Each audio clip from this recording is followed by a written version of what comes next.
تو اب یہاں سے آگے بڑھو گے. یہاں تک تمہیں نماز لائی, یہاں تک روزہ لایا, یہاں تک یہ عمل لایا, لیکن آگے جانے کے لیے تو علی کی ولایت چاہیے ہے. یہاں پہ روک لیا جائے گا.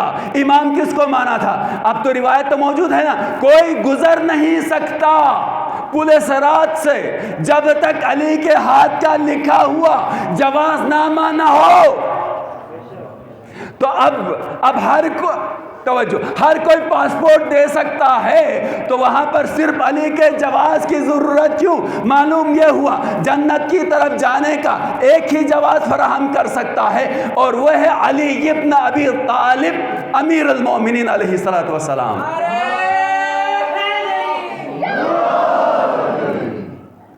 درود پڑھتے محمد وآل محمد کی ذات پر.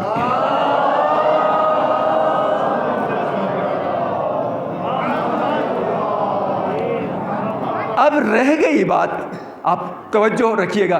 آج کے بعد تقریباً کوشش کروں گا کہ آپ کے مزاج کے مطابق چلوں, ورنہ میں اپنی خشک مزاج کے مطابق چل رہا تھا, اب آپ کے ساتھ میں چل رہا ہوں, اور تقریباً اب آپ کا مزاج مجھے پڑھوا رہا ہے مجلس. تو عزیزان محترم, یہ ہے واقعیت.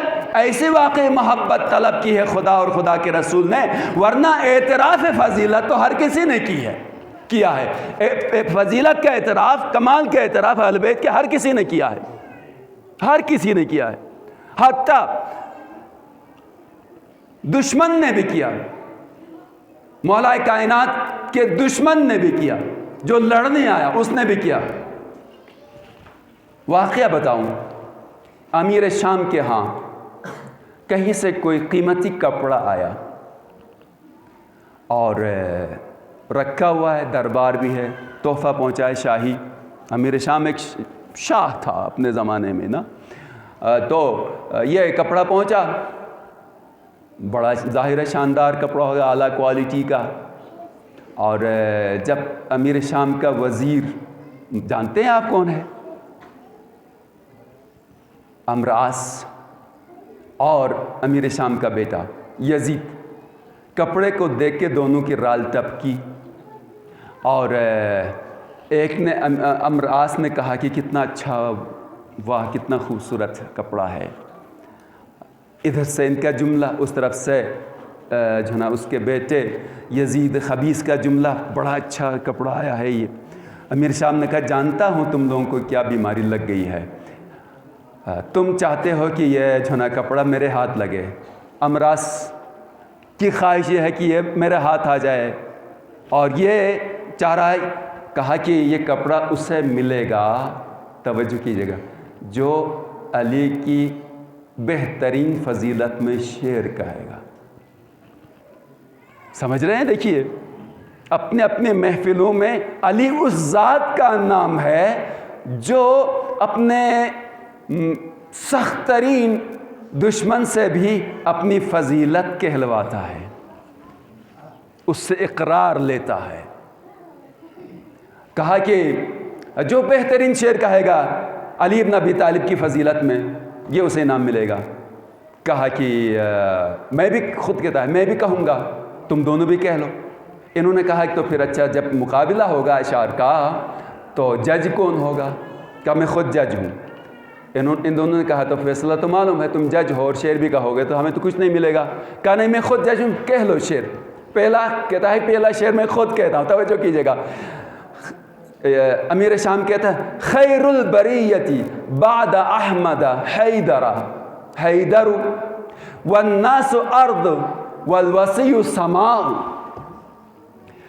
کہ لوگوں میں, تمام لوگوں میں سب سے افضل احمد مصطفیٰ کے بعد, محمد مصطفیٰ کے بعد لوگوں میں سب سے افضل حیدر کرار ہے. والناس ارض, سارے لوگ زمین ہیں, والوسیع سماء, اور وسیع مصطفیٰ آسمان ہے. اب جو شعر کا ذوق رکھتے ہیں انہیں معلوم ہے, سارے لوگ زمین کی حیثیت رکھتے ہیں, اور اس زمین میں سب سے بلند لوگ زمین ہیں, تو اس میں بلند ترین جو ہے وہ وسیع مصطفیٰ علی بن ابی طالب ہے. شعر کہہ دیا. یہ اتنے میں دوسرے کی باری آئی. امراس کہتے ہیں وَهُوَ الَّذِي